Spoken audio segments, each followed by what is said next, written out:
venir ce matin dans la présence de Dieu, j'ai l'assurance d'une chose, que tu es un homme spécial ce matin. Et tu es une femme spéciale. Est-ce qu'on peut acclamer Jésus pour toi?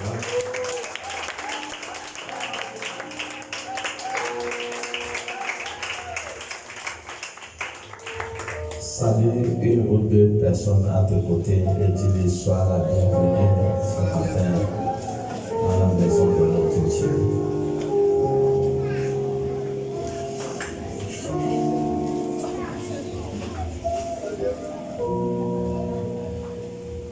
Amen, amen, amen. Est-ce que tu es toujours là? Amen. Alors, pendant que nous sommes debout, nous allons profiter à lire les Écritures. Je ne sais pas si quelqu'un peut nous lire cette parole dans la version Parole de vie ou français courant. Nous sommes exactement dans le livre de 2 Thessaloniciens, chapitre 2, le verset 7 à 8. Version Parole de vie ou version français courant. On y va.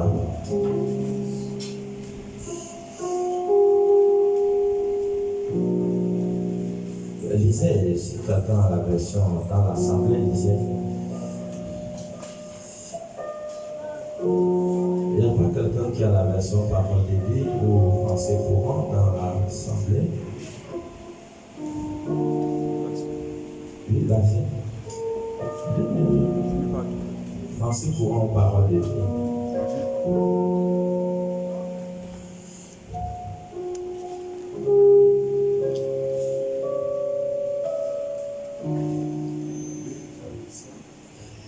Thessaloniciens chapitre 2, le verset 7 à 8. Le 2 Thessaloniciens chapitre 2, verset 5 à 8. Verset 7 à 8. Verset 7 à 8. Car la puissance mystérieuse de la révolte contre Dieu de la révolte contre Dieu est déjà à l'œuvre. Mais il suffira que celui qui le retient jusqu'à présent soit écarté. Pour qu'alors soit révélé l'homme de la révolte. Frère, le verset 8. Le Seigneur Jésus le fera périr par le souffle de sa bouche. Et le réduira à l'impuissance au moment de sa venue. Amen. Amen. Asseyez-vous dans la présence de Dieu. Nous avons pour thème ce matin les signes des temps de la fin. Les signes des temps de la fin. C'est le thème de ce matin. La Bible nous dit ce matin que la puissance mystérieuse de Satan est en train déjà d'agir. Il n'agit plus en cachette. La puissance mystérieuse de Satan agit déjà. La puissance mystérieuse de Satan agit déjà aux yeux de tout le monde. Nous parlons sur le thème des signes des temps de la fin.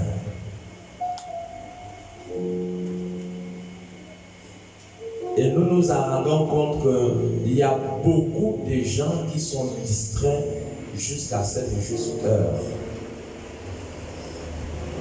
Alors que les nations sont à l'attente de ce grand événement mondial qui est l'arrivée de Jésus-Christ. Nous voyons tout ce que Jésus a prédit à travers les Écritures. Nous voyons cette force agir, la puissance satanique. Ils ont défini ça comme la puissance mystérieuse de Satan, ça agit déjà aux yeux de tout le monde. Ça agit. Et cette puissance satanique, ça prenait cible, c'est l'Église. La première cible de cette force satanique, c'est comment détruire l'Église. Comment empêcher, comment empêcher les membres de l'Église à ne pas être sauvés, à ne pas être enlevés lorsque Jésus vient pour enlever son Église. Voilà pourquoi la première cible de cette force satanique mystérieuse est de s'introduire dans l'Église. Et quelle est la stratégie que le diable a utilisée? Quelle est la stratégie que le diable a utilisée?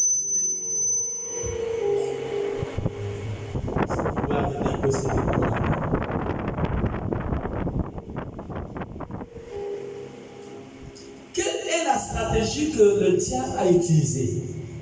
La stratégie que le diable a utilisée, c'est de changer le message. C'est de changer le message de l'Église. Voilà la stratégie avec Grace. Il s'est assuré de s'investir dans la vie de plusieurs dirigeants, de plusieurs hommes de Dieu, afin de changer le message, afin d'amener les membres de l'Église à être focalisés non sur l'objectif, mais à être focalisés dans des choses éphémères, terrestres. Et voilà pourquoi vous pouvez voir aujourd'hui, dans l'Église actuelle, le message a été changé. Plusieurs hommes de Dieu ont changé le message que le Seigneur avait laissé. Alors le diable est en train de s'introduire avec ruse. Avec ruse. Ce qui fait qu'aujourd'hui, je vous assure qu'aujourd'hui, il y a beaucoup de fidèles dans l'Église qui ne sont pas en préparation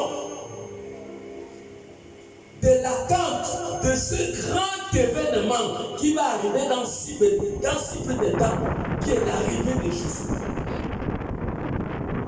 Beaucoup sont focalisés dans des réalités terrestres, des choses éphémères, des choses qui sont passagères.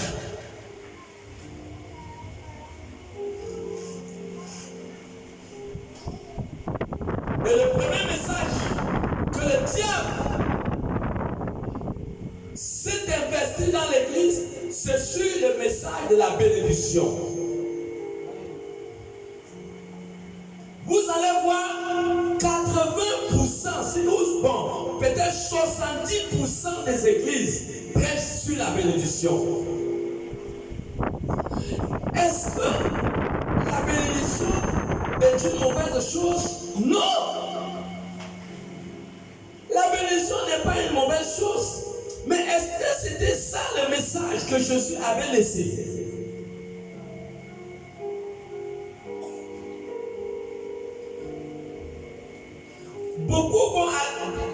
Beaucoup de personnes qui sont dans des difficultés, qui ont connu une vie de pauvreté, une vie de douleur, lorsqu'ils arrivent dans l'église, Ils arrivent dans l'église dans l'objectif pour que Dieu change leur statut. Et je ne vois pas le mal que Dieu puisse changer le statut de son enfant qui a connu la pauvreté. Mais est-ce que c'est vraiment ça l'essentiel?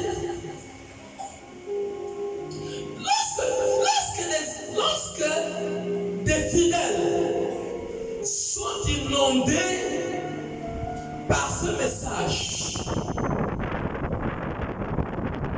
ils sont inondés dans ce message, et l'objectif essentiel qui est leur enlèvement, qui est le salut de leur âme, est éloigné de leur conception, malgré qu'ils persévèrent, malgré qu'ils viennent à l'église. Au fait, cette réalité est éloignée d'eux, parce qu'ils viennent à l'église. Il y a d'autres qui viennent à l'église et qui reçoivent rien que le message sur la délivrance. Donc, au-delà d'eux, ce sont des combats perpétuels avec les démons, avec les sorcelleries de la famille. Et aujourd'hui, on peut trouver des églises spéciales dans la délivrance. Et j'en suis sûr qu'il y a beaucoup d'églises aujourd'hui que le message du salut n'est même pas prêché. Beaucoup d'églises aujourd'hui, le message du salut n'est pas prêché. Mais regardez la catastrophe. Quel sera le sort des âmes qui ont été inondées pendant 2 mois des messages, différents messages qui sont prêchés, mais le message sur le paradis ni sur le salut n'est pas prêché? Est-ce que nous voyons? Est-ce que nous voyons? C'est comme si on vient à l'église. On vient à l'église pour être délivré. Bien sûr, on vient à l'église pour être délivré. Mais après que tu sois délivré, est-ce que tu es sûr que tu es sauvé? Est-ce que tu es sûr que tu fais partie des personnes que lorsque Jésus vient, des personnes qui seront enlevées? Essayez d'imaginer que vous êtes dans une église de délivrance où on ne parle que de la délivrance. On ne parle que de la délivrance. Comme une église où on ne parle que de la bénédiction. On va te dire non, tu vas être béni, tu dois donner tes sacrifices. Donner le sacrifice, c'est logique, ça c'est la voie normale aussi dans le processus de la marche avec Dieu. Mais si 1 an, 2 ans, 3 ans, tu es dans une église, on t'a parlé de la bénédiction, on t'a parlé du sacrifice, on t'a parlé de la dîme. Le message de la dîme est déjà plus prêché que le message du salut. Mais est-ce que c'est normal? Ou par exemple, on va oppresser les membres à donner de l'argent, à donner de la dîme. Est-ce que Dieu, notre Jésus-Christ, est un Jésus qui se pose? Est-ce que donner la dîme, c'est une mauvaise chose? Est-ce que donner l'offrande, c'est une mauvaise chose? Mais si une église est basée seulement sur le matériel, est basée seulement sur les finances, et ne sont pas basées sur l'essentiel, sur le message que Jésus-Christ a donné, est-ce que c'est normal que des membres de l'église restent 1 an à l'église sur des messages qui n'ont rien à voir avec le salut, sur des messages qui sont prêchés et dont le salut n'est pas mentionné? Est-ce que c'est normal? Est-ce que vous savez que Jésus dans le ciel pleure? Il pleure lorsqu'il voit dans une église peut-être de 3000 personnes. On est là, on dit allez, recevez la bénédiction. Il dit je reçois. Recevoir la bénédiction, c'est une bonne chose. Mais attends, mais est-ce que tu es sauvé? Aucune bénédiction ne traverse la porte du Seigneur de la mort. Aucun argent ne traverse es béni. Mais on a oublié de t'enseigner l'essentiel, que Jésus va venir un jour et il viendra enlever son église. Comment est-ce qu'on peut garder les membres dans l'église 5 mois, 6 mois, 1 an, sans même les amener au jour du baptême? Sans les amener au jour du baptême.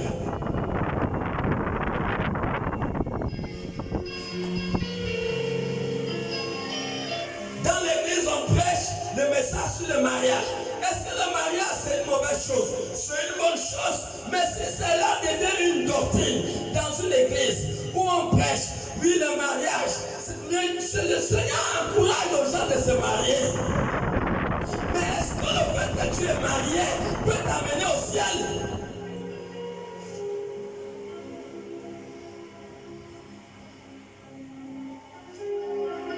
Et c'est ça. Le diable a réussi à changer le message à l'église. Et ce qui fait qu'aujourd'hui, beaucoup de fidèles de l'église ne sont même pas en préparation pour mettre dans la tête que je dois sortir du péché, je dois sortir de la culpabilité, je dois remplir toutes mes formalités pour être sauvé. Lorsque Jésus-Christ viendra, il faut que je fasse partie de ceux qui seront enlevés. Il n'y a pas ça dans la tête de beaucoup des églises, de beaucoup des membres de l'église. La preuve est qu'il y a des églises qui ne prêchent pas ou pratiquement pas sur le salut. Ils ne prêchent pas sur le salut. Et quand le message sur le salut n'est pas prêché, les gens restent dans leur iniquité, les gens restent dans leur péché, les gens restent dans leurs habitudes.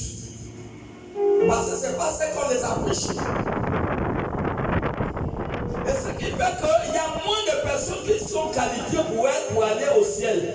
Moins de personnes sont qualifiées. Pourquoi? Parce que le message essentiel que Jésus avait laissé n'est pas prêché. Le message que Jésus-Christ avait laissé n'est pas prêché.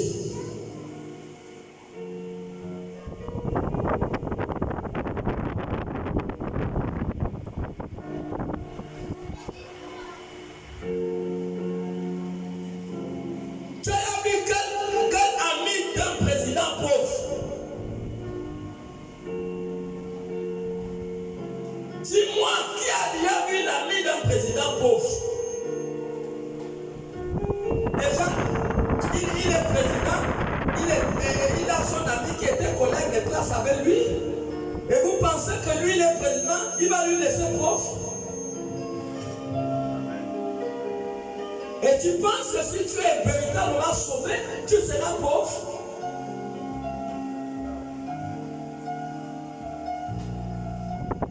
Tu ne peux pas être pauvre lorsque tu es sauvé.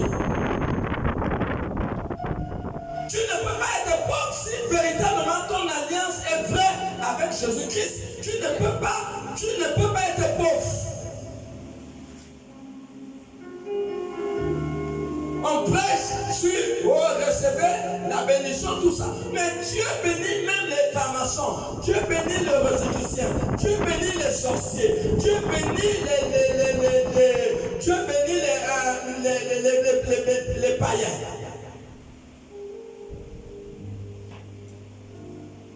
Il y a plusieurs personnes qui sont bénies, qui sont des millionnaires, des milliardaires, mais qui sont des sorciers.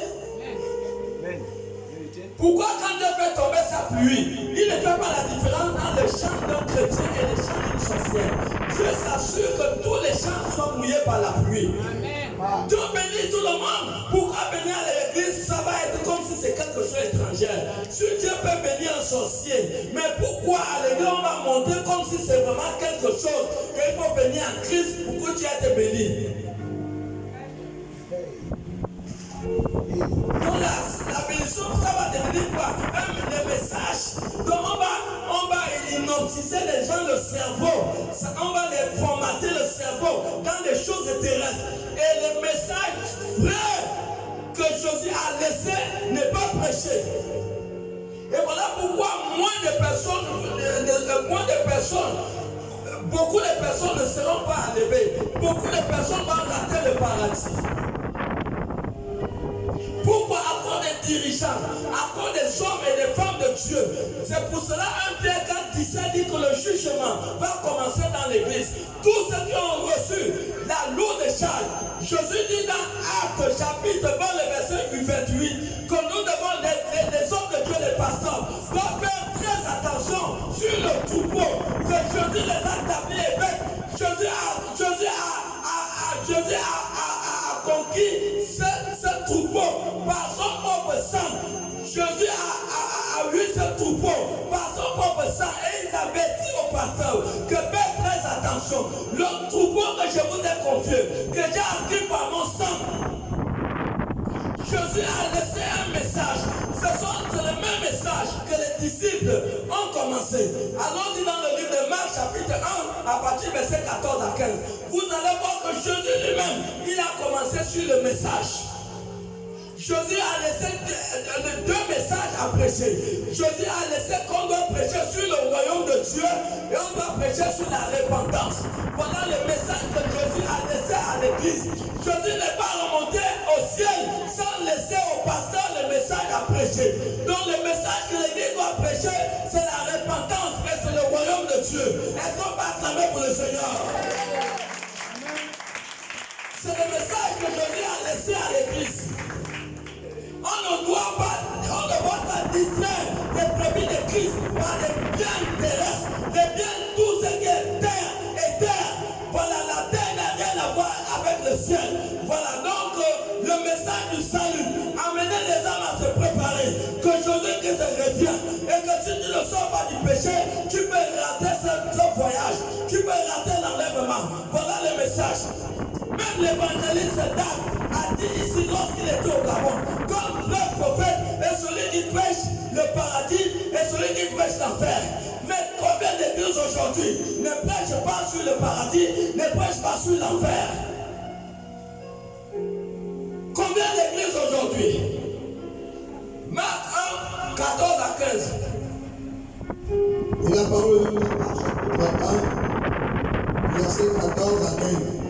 Après que Jean lui était livré, lorsque Jean a été livré, Jésus alla dans la Galilée. Jésus est parti en Galilée, prêchant l'évangile de Dieu. Il a commencé à prêcher l'évangile de Dieu. Il disait, le temps est accompli. Le temps est accompli. Le royaume de Dieu est proche. Le royaume de Dieu est proche. Repentez-vous. Repentez-vous. Et croyez à la bonne nouvelle. Croyez à la bonne nouvelle. Est-ce que quelqu'un comprend? Jésus a commencé le message sur quoi? Sur la repentance. Il a prêché sur le royaume de Dieu. Il dit le royaume de Dieu est proche. Et ce message est prêché exactement entre l'an 30 et l'an 33 au premier siècle. Alors nous sommes arrivés à 2000 ans. Si le royaume de Dieu était proche au premier siècle, entre l'an 30 et l'an 33, 2000 ans se sont ajoutés. Toi et moi, nous devons faire très très attention. Parce que l'heure est venue où le message sur le royaume de Dieu doit être prêché. Où le message de la repentance. Les gens doivent se repentir, sortir de toutes les abominations, sortir de tous leurs péchés. Pour comprendre que Jésus arrive, chacun doit se préparer à ce grand événement.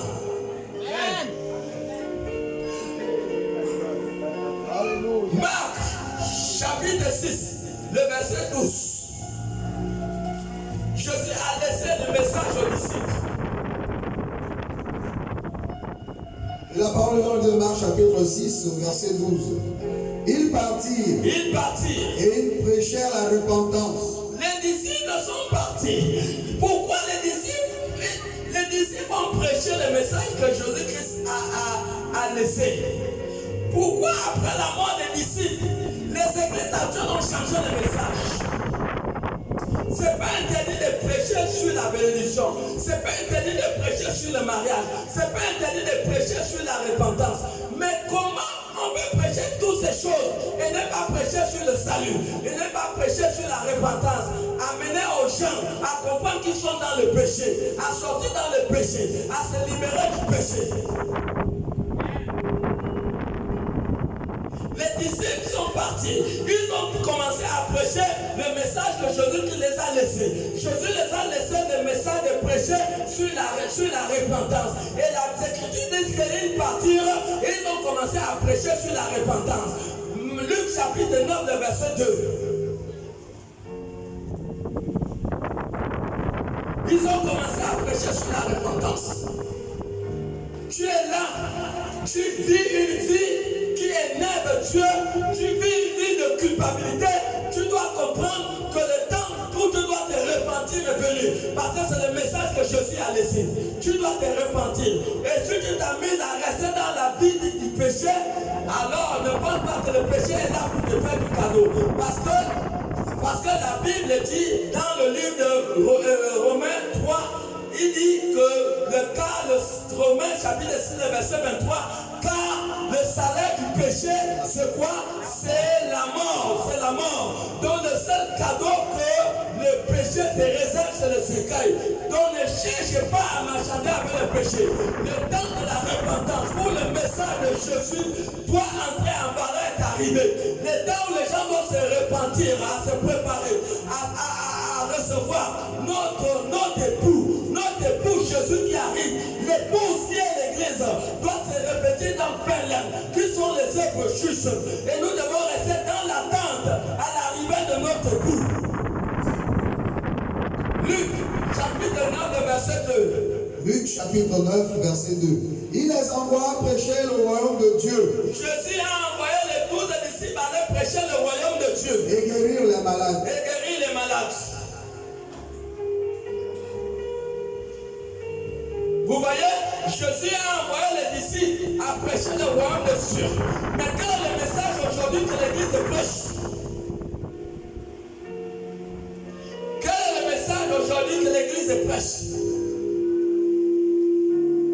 Alors le Saint-Esprit veut que les pasteurs reviennent au message que Jésus a laissé. Le Saint-Esprit parle aux pasteurs du monde entier. Revenez sur le message que j'ai laissé. J'ai laissé le message sur la repentance. J'ai laissé le message sur le royaume de Dieu. Alors vous, pasteurs du monde entier, revenez sur mon message que j'ai laissé.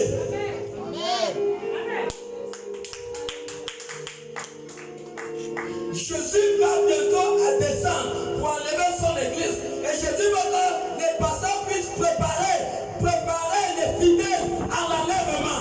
Jésus veut que les pasteurs puissent préparer leurs fidèles à l'enlèvement, en leur prêchant la repentance, de sortir du péché, en leur prêchant le royaume de Dieu, pour qu'ils puissent être enlevés et qu'ils puissent être des personnes qui vont hériter le paradis. Voilà le message de l'heure. C'est ça le message. Matthieu 10, 7 à 8. Matthieu 10, 7 à 8.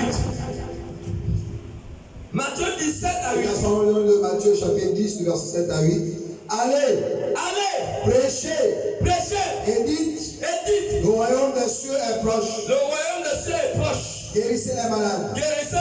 Ressuscitez les morts. Purifiez les lépreux. Chassez les démons. Vous avez reçu gratuitement. Donnez gratuitement. Il dit donnez aussi gratuitement. Ne prenez ni or. Ni argent. Ni monnaie. Dans vos ceintures. Ni monnaie. Dans vos ceintures. Ni sac pour le voyage. Ni deux tuniques. Ni souliers. Ni bâton. Car l'ouvrier mérite sa nourriture. Regardez, Jésus les envoie en mission. Jésus leur dit, ne prenez pas l'argent, ne prenez rien.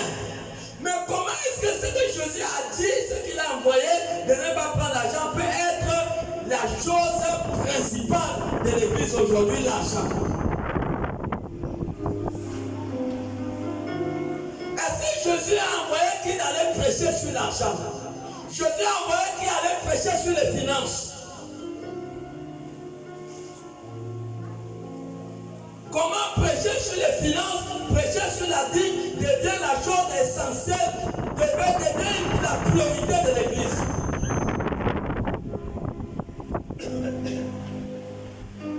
Comment est-ce que le message que Jésus a laissé, à savoir la repentance, à savoir le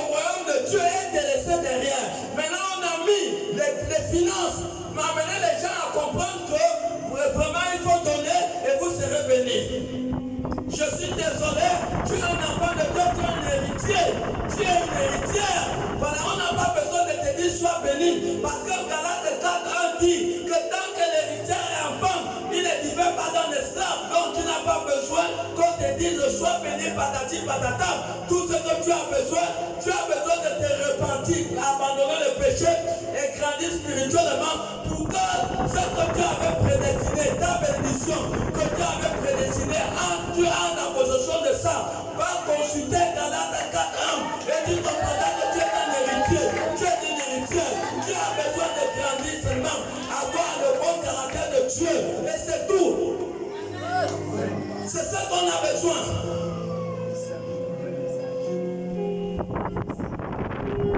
Alors Dieu est très en colère contre beaucoup de pasteurs. Et leur jugement serait sans miséricorde le dernier jour. Parce qu'ils ont détourné les brebis du message essentiel. Et ils ont formaté la tête. Là-dedans, la tête est formatée. Ils n'ont plus les notions de l'enlèvement. Ils n'ont pas les notions du salut. Ils n'ont pas les notions du paradis. Ils n'ont pas les notions des conséquences de l'enfer. Évangéliste, je le répète, a dit un vrai pasteur est celui qui prêche sur l'enfer et celui qui prêche sur le paradis. C'est ça un vrai homme de Dieu.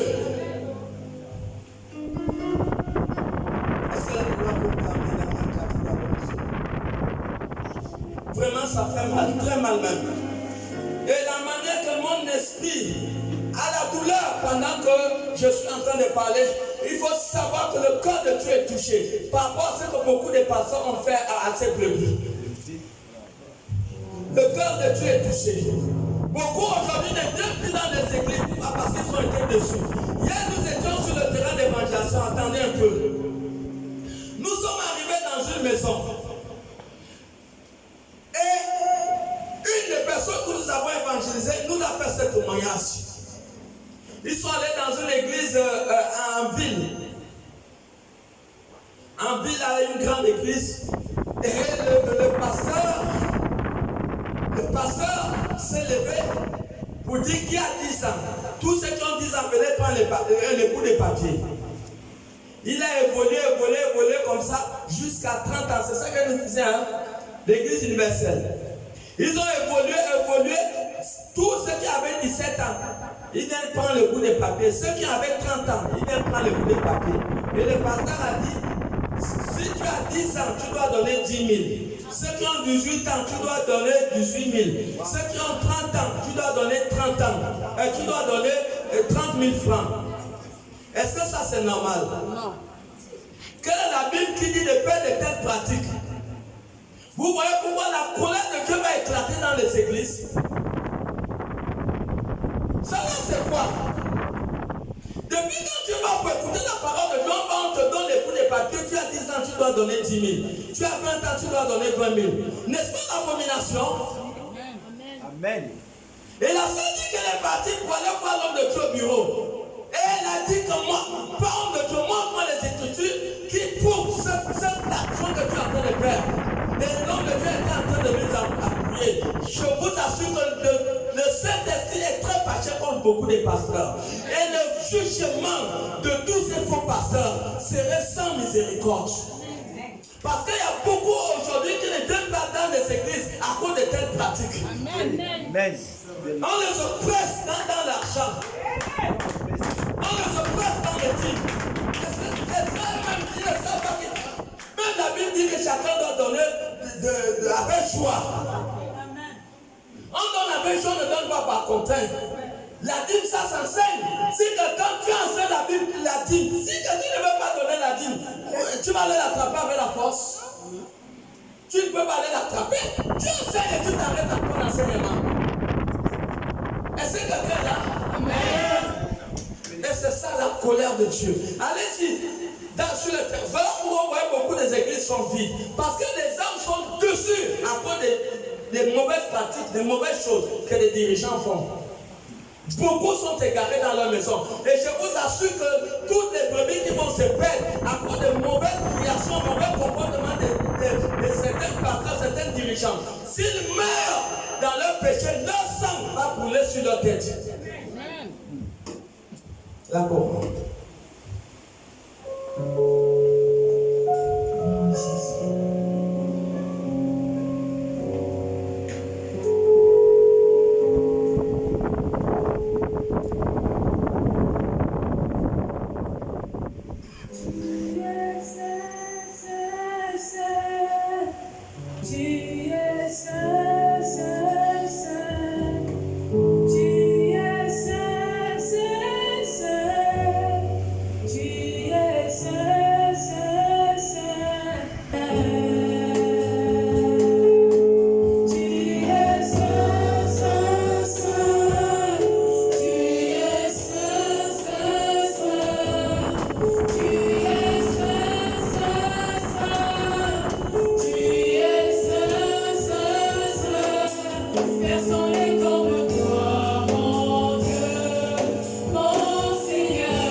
Timothée 4, le verset 3 à 4.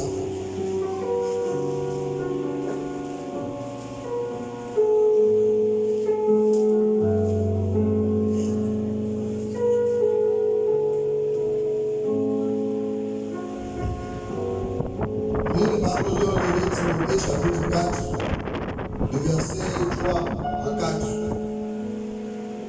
Car il viendra un temps où les hommes ne supporteront pas la sainte doctrine. Ils ne vont plus supporter la sainte doctrine. N'ayant la démangeaison. Ils auront la démangeaison d'entendre des choses agréables. Ils auront envie d'entendre des choses agréables. Ils se donneront une foule de docteurs. Ils vont avoir une foule de docteurs. Selon leur propre désir. Selon leur propre désir. Ils détourneront l'oreille de la vérité. Ils vont détourner leur oreille de la vérité. Et se tourneront vers les fables. Ils vont se tourner vers les choses, les désirs de ce monde.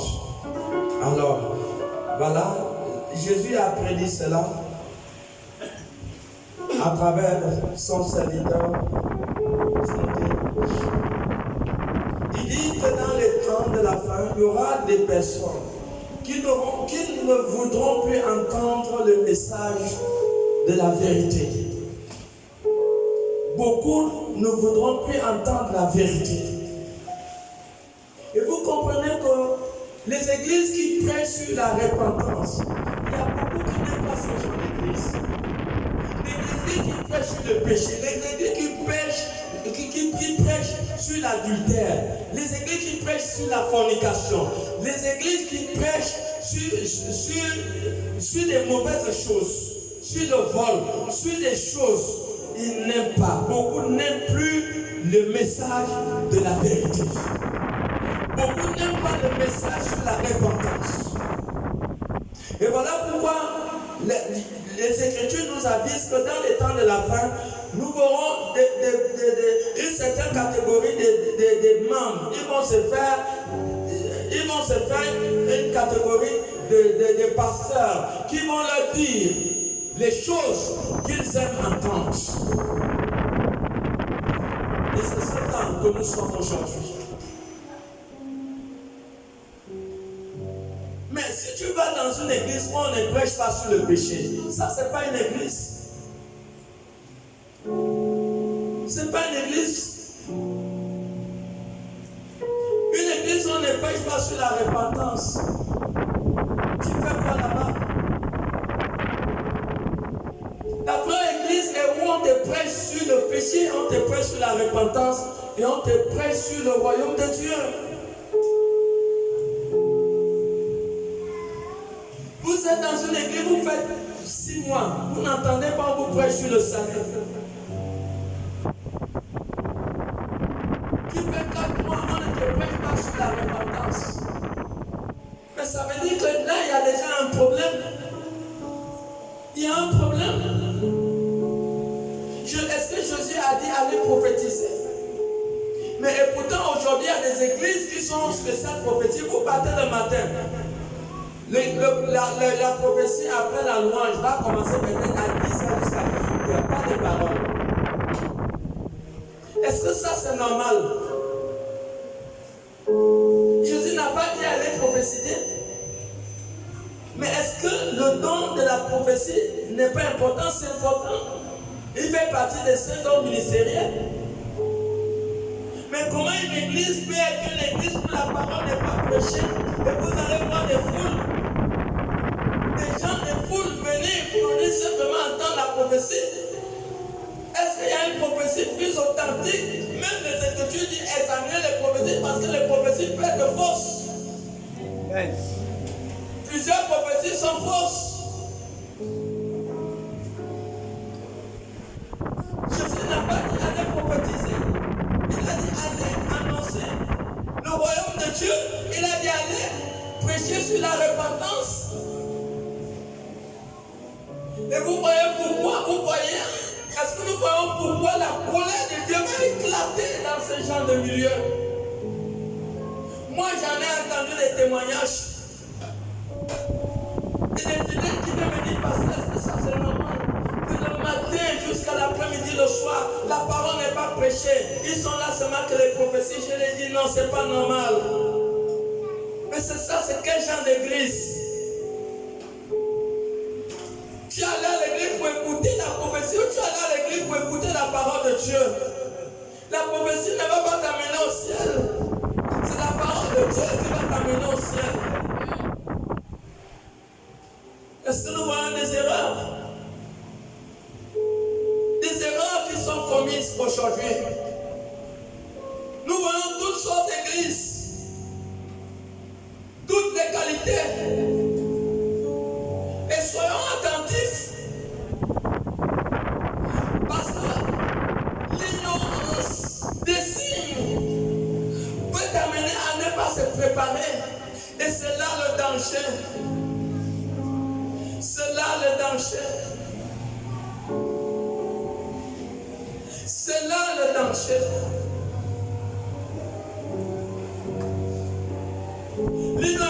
Genèse 19, 13 à 14.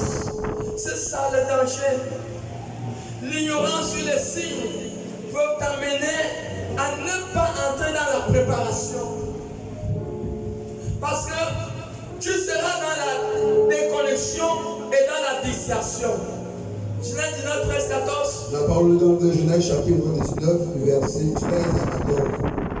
Car nous avons détruit ce lieu. Écoutez bien, Dieu a pris la décision de détruire Sodome et Gomorrhe.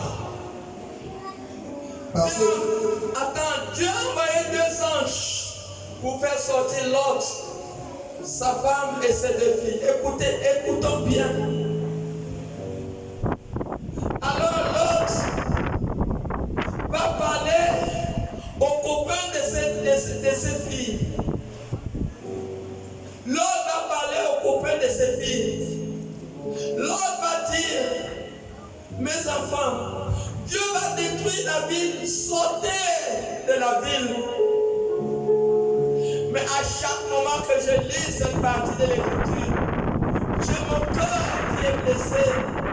Parce que les Écritures disent que ces garçons ont compris cette parole comme une plaisanterie. Et vous voyez que cela est la nature du monde actuel. Pendant que le message sur le salut et l'arrivée de Jésus-Christ est en train de prêcher, pour beaucoup de gens, ce sont des plaisanteries. Mais Dieu ne plaisante pas. Dieu n'est pas un homme pour plaisanter. Ce qu'il a prophétisé par des prophètes, par des patriarches, nous le ferons bel et bien s'accomplir.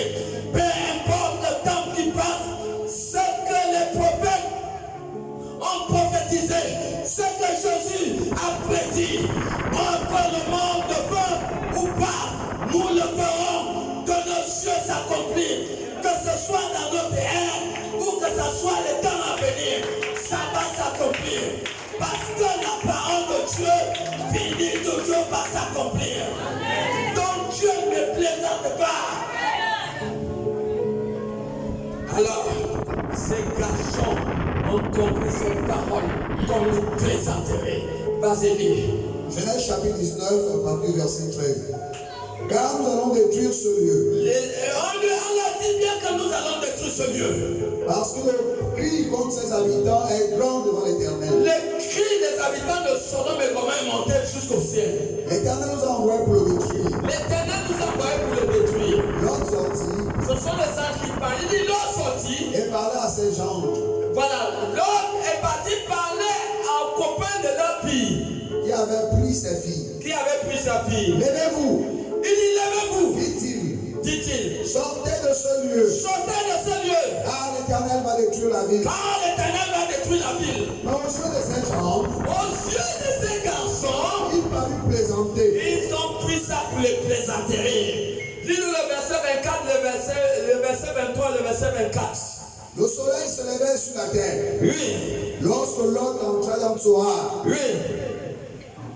Alors, l'Éternel fit pleuvoir du ciel. L'Éternel fit pleuvoir du ciel. Sur Sodome et sur Gomorrhe. Sur Sodome et sur Gomorrhe. Du souffle du feu. Du souffle et du feu. De la part de l'Éternel. De la part de l'Éternel. Il détruisit sa ville. Il détruisit ses villes. Toute la plaine. Toute la plaine. Et tous les habitants des villes. Et tous les habitants de la ville. Et les plantes de la terre. Même les plantes ont été consumées. Quelqu'un devez comprendre 2 Pierre 3:7. 2 Pierre 3:7. Et vous allez voir que le monde est à présent, le monde actuel est réservé le même sort. Les gens n'ont qu'à jouer avec Dieu. Les gens n'ont qu'à rester dans leur maison. Mais le jour du catagène de Dieu, le jour de la colère de Dieu, ce que les gens n'ont jamais vu, ils le verront. Quand le feu va descendre du ciel, l'église sera depuis enlevée.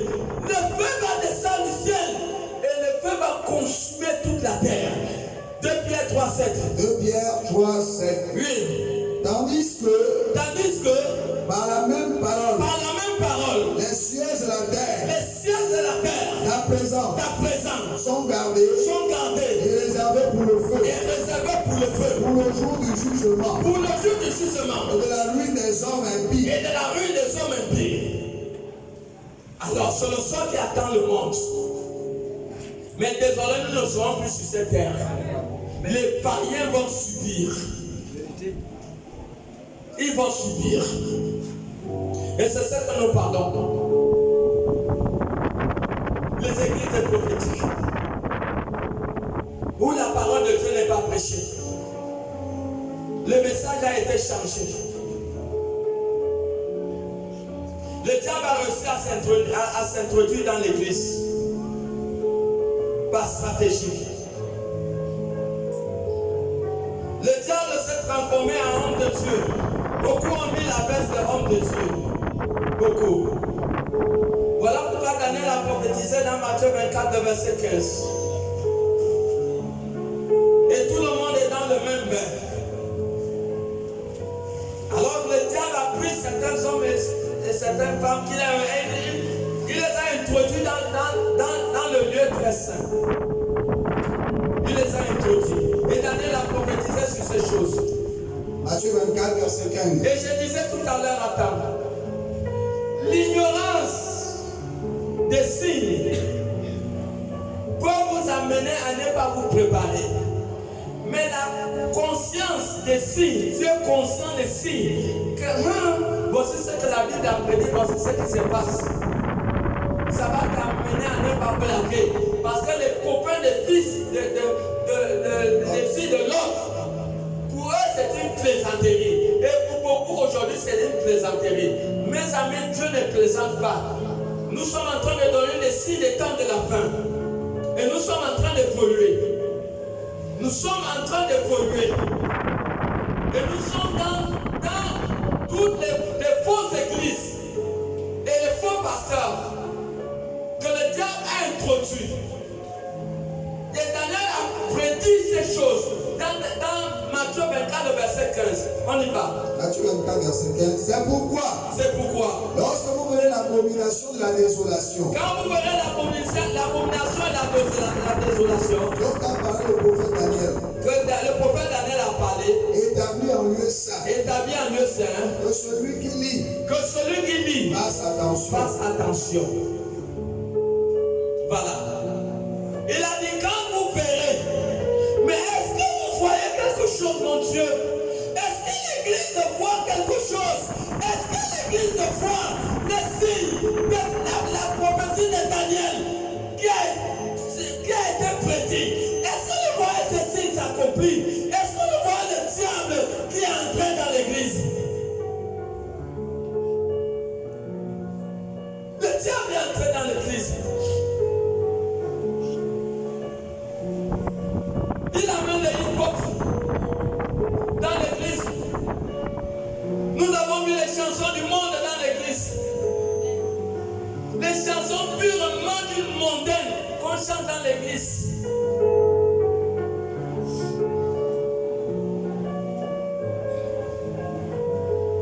Nous avons mis la pression démoniaque qui veut venir changer la doctrine de l'église.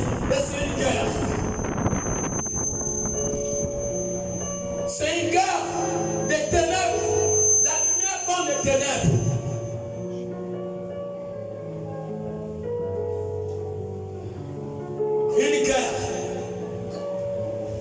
Une guerre totale.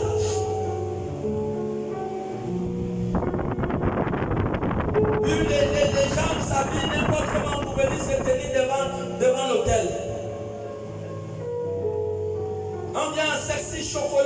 calice, le collant.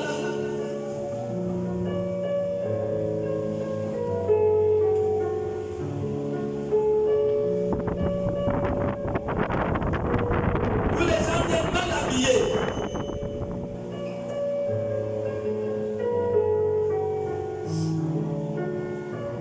Et ces choses,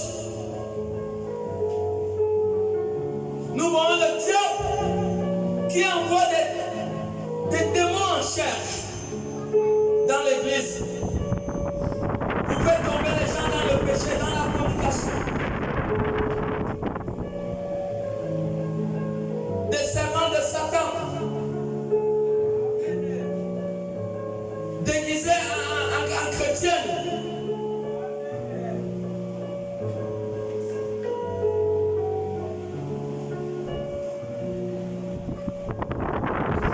Les choses ont changé.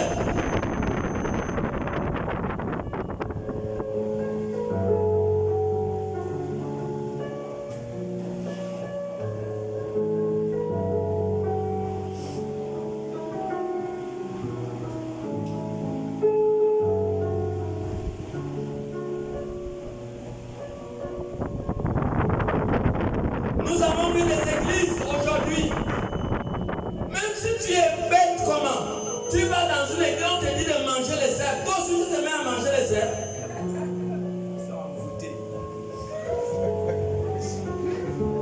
Mais ça c'est quel genre d'église? Mais nous voyons ces églises aujourd'hui. Mais ça c'est quel genre de fidèles? Il n'y a pas la Bible dans leur église. C'est pas tous ceux qui pêchent qui sont des hommes de Dieu et des gens qui sont des hommes de Satan.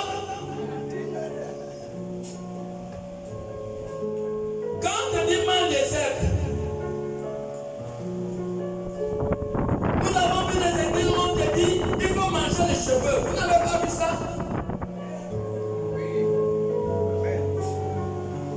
Mais comment on va manger les cheveux? Ça c'est quel genre d'église?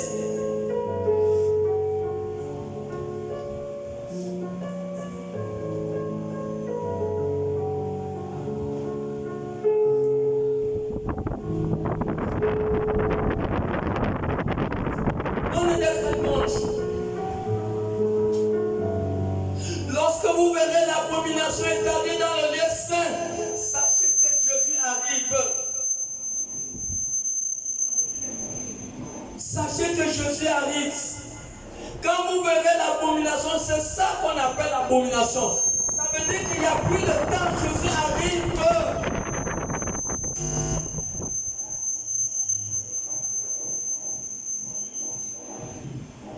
Il n'y a plus de temps, Jésus arrive. Quand vous verrez, ma parole dit encore, Matthieu 24, 15, il dit quand vous verrez, est-ce que l'église voit quelque chose, mon Dieu? Comment tu vas rester sans savoir que Jésus peut arriver à n'importe quelle heure? Mais tu connais, est-ce qu'il y a une malédiction sur la terre que de rater l'enlèvement? Il n'y a pas une malédiction comme ça. Rater l'enlèvement, c'est la pire malédiction qui puisse affecter un homme. Ne rêve pas rater l'enlèvement. Et les yeux pour voir l'abomination établie dans le dessein, c'est que Daniel a prédit. Oui. Matthieu 24, 15. C'est pourquoi, lorsque vous verrez l'abomination, il dit les yeux, quand tu vas voir l'abomination établie, et la désolation, dont le prophète Daniel a parlé, établi en lieu saint, de celui qui lit, fasse attention. Mais vous ne voyez pas, tu continues à rester dans ton péché, dans ton... Ça veut dire que pour toi, ça te dit, mais si tu meurs là, tu vas aller où? Est-ce que tu te posais la question? Est-ce que tu as, oh God, est-ce que tu sais qu'il y a une vie après la mort, mon Dieu? Est-ce que tu sais qu'il y a des réalités de l'autre côté? Est-ce que tu sais ça? Il n'y a pas de tempête parce que nous le voyons aujourd'hui. Nous voyons les signes. signes, ce que Josué a prédit, nous le voyons, mon frère, ma soeur. Nous voyons cela dans nos yeux. N'est-ce pas, la fois dernière, je vous ai montré une autre église qui multiplie l'argent. Je sais que c'est qui que j'avais montré ça. Voilà, je vous avais montré, non? Dans la magie, maman. Mais si tu multiplies l'argent, pourquoi demander encore les offrandes? Mais tu es déjà riche en tant que pasteur. Mais vas-y, tu viens multiplier l'argent sur l'autel. Ça veut dire quoi? Ça, c'est quelle pratique, ça? N'est-ce pas de la magie? C'est la magie ou non? L'abomination, frère, établie dans le lieu saint. Ils multiplient l'argent, mais c'est la même chose que les magiciens font. Ça, c'est quoi ça? Ça, c'est le blasphème contre le Saint-Esprit. Et ces sorts vont payer cher le dernier jour. Le jugement, c'est pasteur. Le jugement, c'est récent miséricorde. Ça, c'est une abomination dans le ciel. Tu viens multiplier l'argent en tant que pasteur dans la corbeille. Ça veut dire quoi? Ça, c'est quoi ça? On est dans quel monde? On est dans quel monde? Le diable est entré dans l'église, frère. Le diable est entré dans l'église. Voilà pourquoi, si tu n'as pas le Saint-Esprit, tu vas te perdre dans l'église. Tu vas entrer dans l'église et tu ne sauras pas que c'est une fausse église. La seule puissance à détecter le vrai et le faux. Il faut que tu sois chargé par le Saint-Esprit. Le Saint-Esprit va détecter automatiquement le faux. Et ça va t'amener à sortir de ce lieu.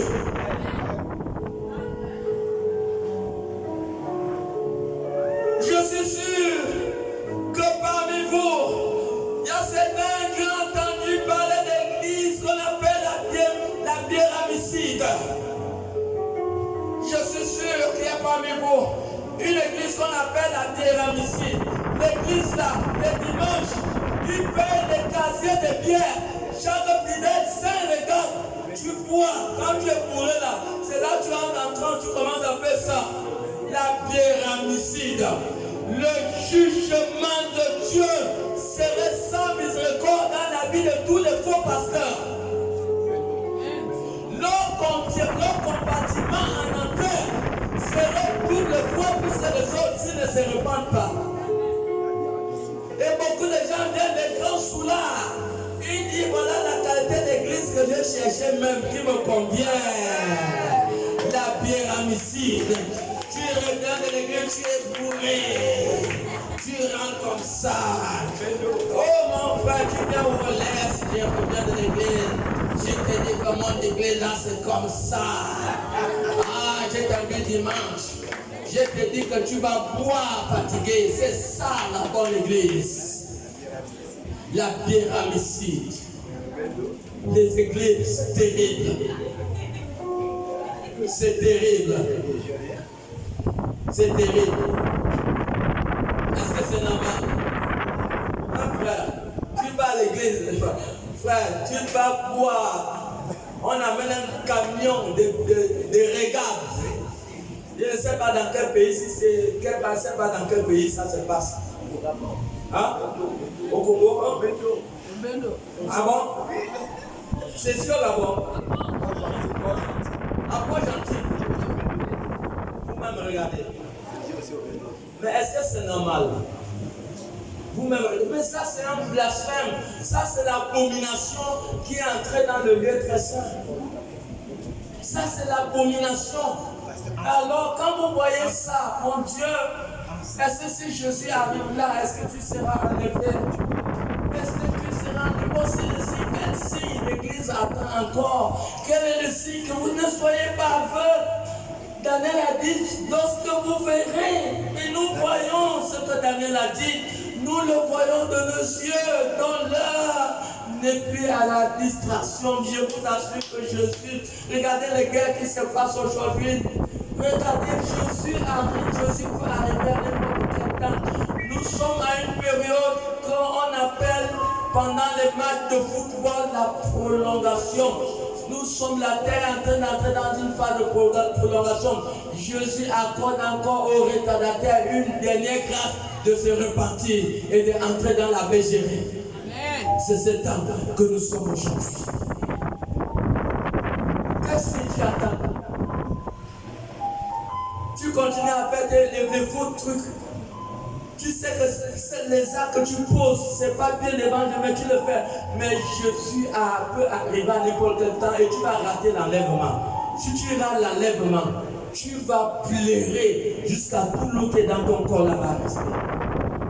Je dis que personne ne rêve pas rater l'enlèvement. Ne rêve pas rater l'enlèvement. Vous ratez l'enlèvement, vous êtes foutus. Vous allez vivre le millénium sur la terre avec la puissance satanique parce que le diable lui-même sera jeté en prison. Et ça serait terrible parce que l'église ne sera plus là. Ça serait terrible. Plus de loi. La loi que vous voyez au tribunal là, c'est parce qu'elle est à l'église. Une fois l'église est enlevée, plus de loi sur la terre. La Syrie, le Far West, la jungle. La jungle. Ceux qui vont rater l'enlèvement, ils vont subir.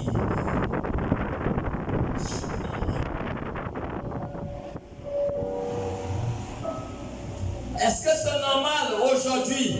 Nous avons vu des églises où on lave les femmes presque nues dans les bassines en pleine église. Qui a vu l'église là? Tu as vu ça, non? Comment on lave les femmes nues? Le pasteur. C'est grave. Le pasteur là, quelle force pour laver une femme nue? Frère, dans la bassine. Comment il fait pour laver une femme nue en pleine église? Elle vient avec les talons comme ça, nue, elle se met dans la bassine, le pasteur commence à frotter, il touche partie, les parties intimes, il lave. Et ils sont en train de filmer en live.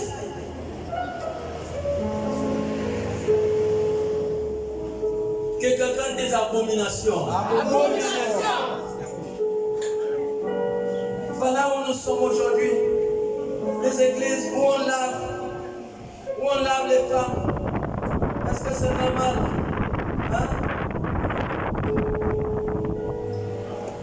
Même si quelqu'un m'emboule comme tu vas à l'église, on va te dire, on va te laver. Toi aussi, tu vas enlever tes habits pour que le pasteur te lave. Hein? Amen. Mais il leur faut tous la délivrance. D'abord, on ne délivre pas Satan, parce que ça, c'est les agents sataniques. Parce que quelqu'un de normal ne peut pas enlever ses habits pour que le pasteur te lave. Est-ce que ça, c'est normal?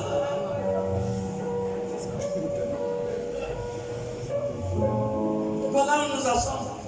On ne parle pas ce qu'on est, on parle ce que tout le monde perd. Plusieurs personnes ici. Plusieurs personnes ici en puissance.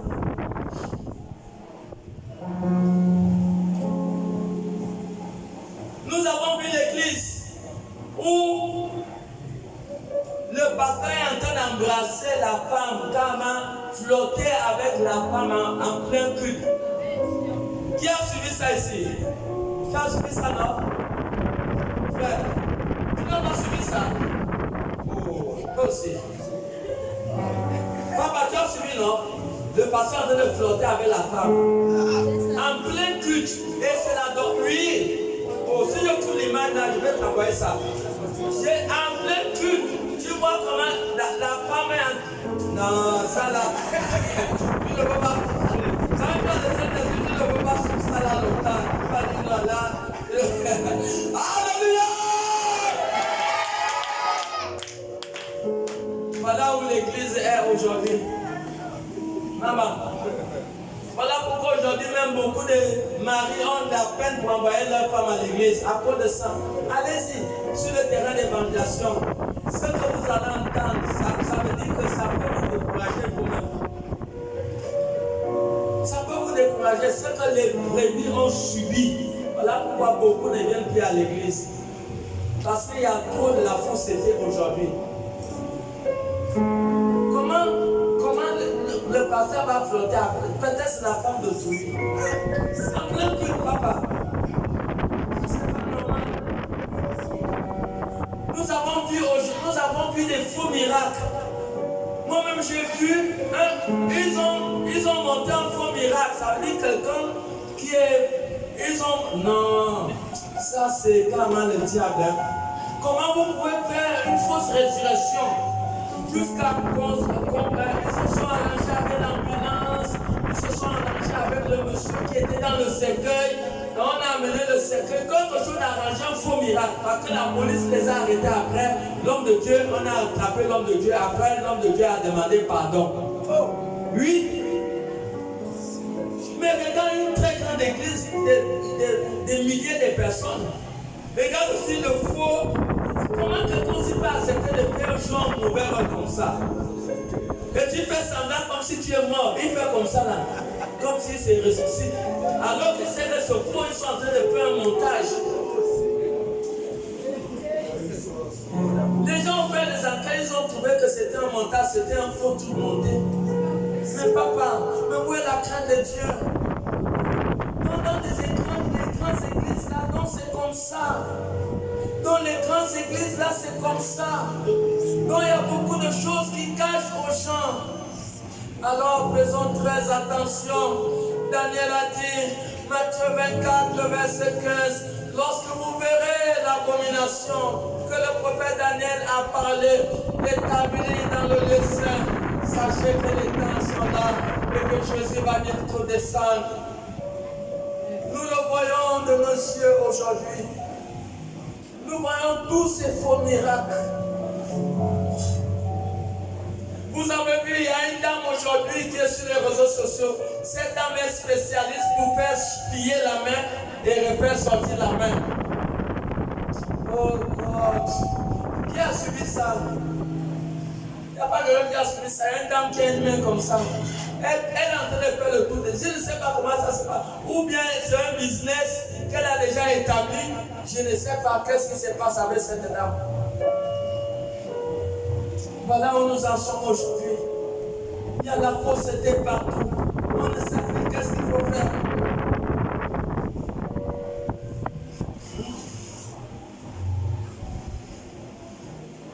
Il y a le faux partout.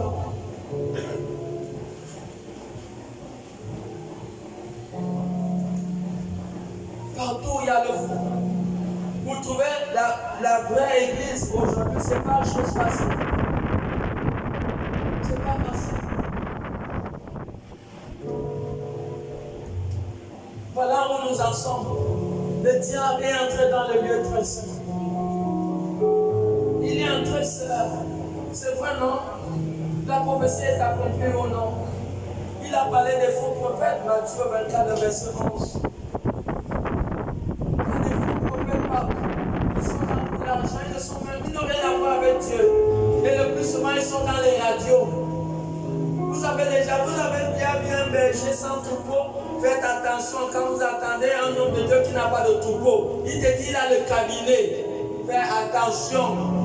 Quand un homme de Dieu chaque homme de Dieu est caractérisé par un troupeau. Mais quand on te dit qu'un homme de Dieu, lui, son église, c'est la radio. Il dit ces qualités d'homme de Dieu n'ont pas de père spirituel.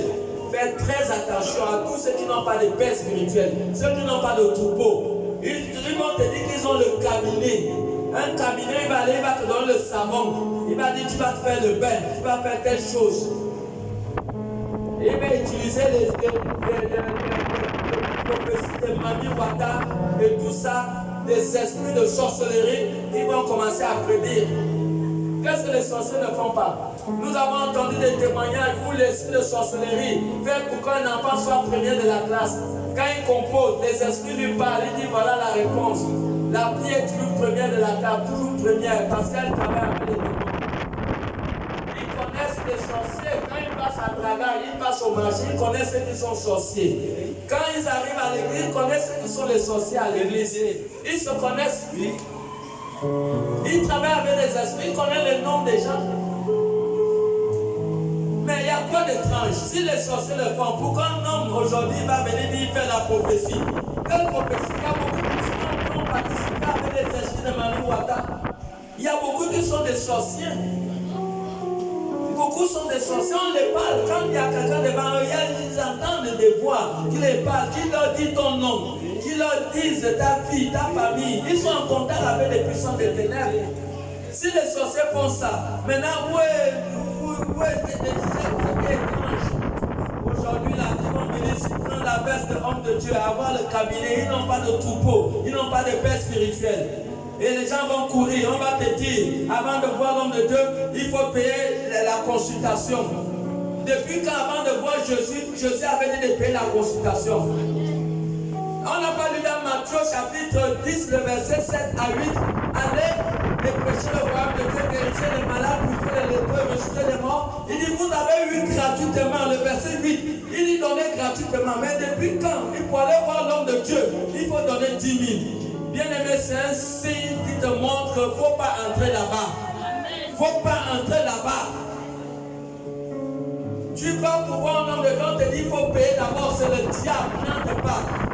Même le diable a prêché Somme 91, le verset 11.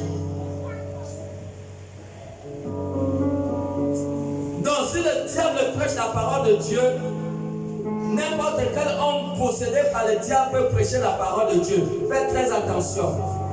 Les Écritures, Jésus n'avait jamais demandé de l'argent pour que quelqu'un vienne le voir. Mais si aujourd'hui tu vas aller voir un homme de Dieu, on te dit qu'il faut payer la consultation, mon bien-aimé, tu as affaire à la puissance satanique. Fais attention. Parce que le prophète Jérémie, qui est un grand prophète, le prophète Esaïe n'avait jamais demandé à quelqu'un l'argent pour recevoir une prophétie. Ce n'est pas faisable, ce n'est pas vendable. Le don de Saint-Esprit ne s'acquiert pas par l'argent. On n'exploite pas le don de l'Esprit pour avoir de l'argent. Alors la fausseté est entrée. Nous étions où? Matthieu chapitre 24, verset 11. Le verset 11, oui. Plusieurs faux prophètes s'élèveront. Plusieurs faux prophètes s'élèveront. Et ils séduiront beaucoup de gens. Ils séduiront beaucoup de gens. Le verset 24. Verset 24, il est écrit, car il s'élèvera de faux Christ. Il s'élèvera de faux Christ. Et de faux prophètes. Et de faux prophètes. Ils feront de grands prodiges. Ils vont faire de grands prodiges. Et des miracles. Et des miracles. Au point de séduire. Au point de séduire. S'il était possible. S'il était possible. Même les élus. Même les élus. Donc, on va s'arrêter là. Je crois que quelqu'un a reçu quelque chose. Amen. Soyez vigilants. Soyez vigilants. Ne suivez pas les miracles. Soyez remplis de l'esprit.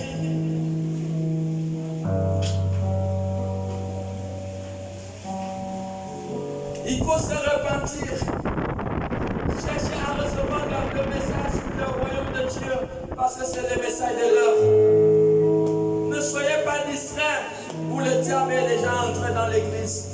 Il a déjà possédé beaucoup d'hommes et beaucoup de femmes dans l'église, qui sont des agents sataniques dans l'église. Et nous en avons cité beaucoup. Est-ce que quelqu'un a reçu quelque chose? Acclamons pour le Seigneur et nous. D'accord.